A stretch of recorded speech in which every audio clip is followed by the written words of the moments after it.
This was an emotionally charged ceremony, flanked by parents who lost children in the Sandy Hook massacre.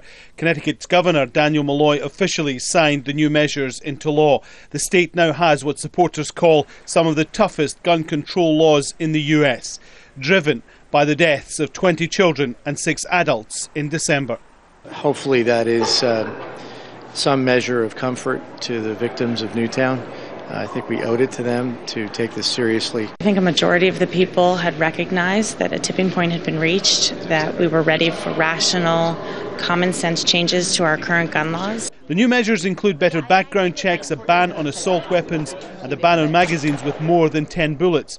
They're the sort of measures President Barack Obama would like to introduce nationally, a point he made during a trip to Colorado, a state which has also suffered a number of mass shootings.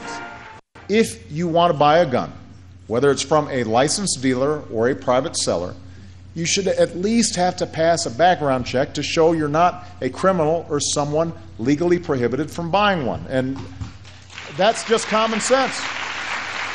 Obama has now held several events to discuss gun safety, but some critics say he's losing the battle.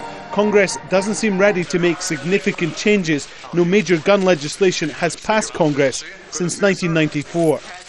Almost every opinion poll says that the majority of Americans are in favour of better background checks for those who want to buy guns, and also a restriction on the number of bullets a gun can fire each time it's loaded.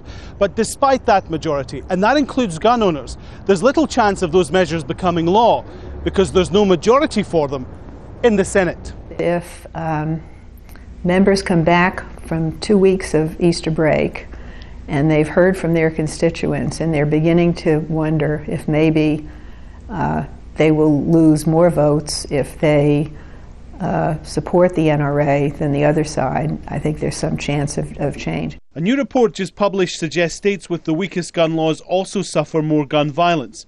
And while some states like Connecticut are tightening laws, others are easing them, exposing again the divide this debate creates in the United States. Alan Fisher, Al Jazeera, Washington.